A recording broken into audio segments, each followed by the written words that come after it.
यहाँ के पार्टियां पूरे प्रस्तापित है, इनको क्या डर है समझ में नहीं आता, क्यों ऐसा करते हैं समझ में नहीं आता, क्यों उल्टा सुल्टा बात करने लगते। हमारा जो एजेंडा है उस एजेंडा पे बात करो, उस एजेंडा डिस्कस करो।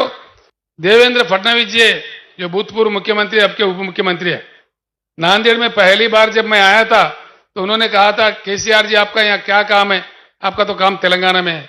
मैंने कहा भैया मैं भारत के नागरिक हूं, कहीं भी जाके काम कर सकता हूं, मैं यहाँ किसान के उद्धार के लिए आया हूं।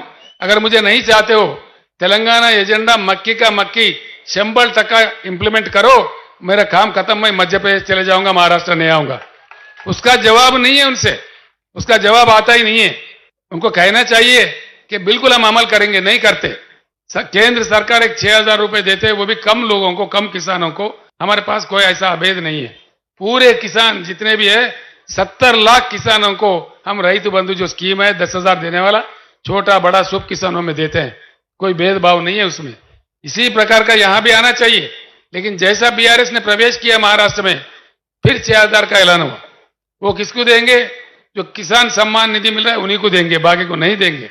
वो भी पूर्ण रूप से नहीं, 2-2 हजार करके 3 किस्तों में देते हैं। हमारे पास ऐसा नहीं है। फसल को 5,000 एक देते हैं निवेश के लिए, फिर दूसरा फसल के दूसरा दे देते हैं।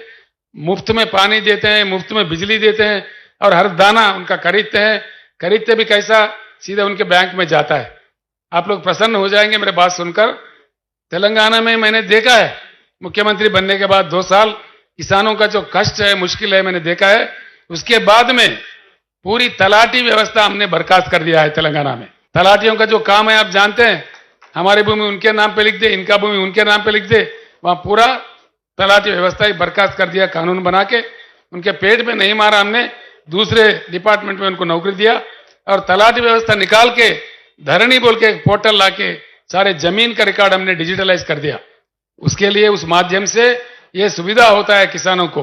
धान खरीदते हैं, किसी के पास फिरने की जरूरत नहीं है, सीधे किसान के बैंक अकाउंट में जाता है।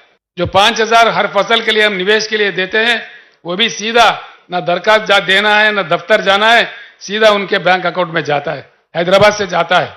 किसान का जो बीमा है उसके लिए कहीं दरखास्त नहीं देना है, सीधे उनके अकाउंट में बैंक में चले जाता है। ये संभव बात है। ये बात जब तेलंगाना में हो रहा है, महाराष्ट्र सरकार क्यों नहीं कर सकता? यही मेरा क्वेश्चन है, यही मेरा सवाल है। सिर्फ महाराष्ट्र ही नहीं, मध्य प्रदेश में क्यों नहीं, उत्तर प्रदेश में क्यों नहीं, पूरे अन्य भारत में क्यों नहीं? ये संभव होते हुए भी एक राज्य में, हिंदुस्तान के एक हिस्सा में हो रहा है, बाकी भारत में क्यों नहीं? इसीलिए मैं आप तमाम लोगों से, सभी लोगों से मैं प्रार्थना करूंगा, ये पूरे भारत के किसानों के जंग है, उनके प्रतिनिधि है बीआरएस पार्टी।